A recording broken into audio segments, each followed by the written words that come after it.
Hungary যাওয়ার পথে প্রধানমন্ত্রী শেখ হাসিনাকে বহনকারী বিমানে ত্রুটির জন্য ফ্লাইট পরিচালনাকারীদের গাফিলতিকে দায়ী করছে বিমান পরিবহন মন্ত্রণালয়ের সংসদীয় কমিটি। এর পেছনে অন্য কারণ আছে কিনা তাও খতিয়ে দেখা হচ্ছে বলে জানিয়েছেন কমিটির সভাপতি ফারুক খান। এদিকে বিমানটি জরুরি অবতরণ না করলে বড় ধরনের দুর্ঘটনা ঘটতে পারত বলে জানিয়েছেন পাইলটরা। রাষ্ট্রের সর্বোচ্চ ব্যক্তির জন্য এই রুট ঝুঁকিপূর্ণ ছিল বলেও জানিয়েছেন তারা। মাহবুব কবির চপলের রিপোর্ট। বাংলাদেশের অত্যাধুনিক বিমান বোয়িং 777 রাঙা প্রভাতে গত বৃহস্পতিবার হাঙ্গেরির বুদাপেস্টের উদ্দেশ্যে রওনা করেন প্রধানমন্ত্রী সহ কয়েকজন মন্ত্রী।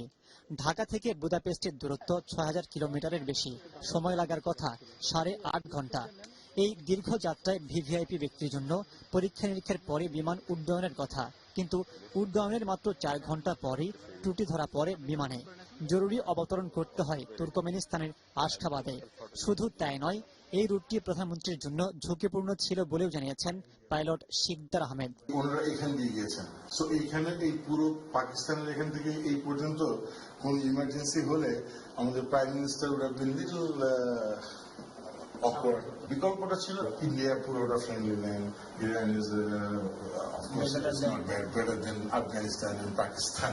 বিমানটি জরুরি অবতরণ করায় বড় ধরনের দুর্ঘটনা থেকে প্রধানমন্ত্রী রক্ষা পেয়েছেন বলেও জানান তিনি। ওয়েল যদি ইঞ্জিন থেকে বের হয়ে যায় তাহলে যেটা হয় যে অনেকগুলো ফ্রিকশন পার্টসের ফ্রিকশনের ব্যাপার থাকে, তো সো ওয়েল টেম্পারেচারটা রাইজ করে এবং আগুন ধরে যাওয়ার সম্ভাবনা থাকে। রাষ্ট্রের সর্বোচ্চ ব্যক্তির ক্ষেত্রে এমন অবহেলায় ক্ষুব্ধ সংসদীয় কমিটি। এর পেছনে অন্য কিছু আছে কিনা তাও খতিয়ে দেখা হচ্ছে বলে জানিয়েছেন কমিটির সভাপতি। মাননীয় প্রধানমন্ত্রী যাচ্ছেন, সেখানে ইঞ্জিনকে চেক করে সেটা সবকিছু সঠিক অবস্থা আছে কিনা এটা দেখার দায়িত্বে নিশ্চয়ই কারো একটা বিশেষ দায়িত্ব ছিল। মন্ত্রী রাশিদ খান উপস্থিত ছিলেন এবং সেই সঙ্গে অন্যান্য সদস্যরা, বিমানের চেয়ারম্যান, এমডি সহ বিমানের কর্মকর্তাবৃন্দ, সিভিল এভিয়েশন সকলে উপস্থিত ছিলেন। সেখানে আমরা গভীর অসন্তোষ প্রকাশ করেছি। অন্য কিছু এটার কিছু আছে কিনা এটা জানাবার জন্য আমরা নির্দেশ দিয়েছি। 6 মাস আগেও হযরত শাহজালাল বিমানবন্দরে রানওয়েতে ধাতব বস্তু থাকায় আকাশে প্রায় আধা ঘন্টা চক্কর দিতে হয় প্রধানমন্ত্রীকে বহনকারী বিমান।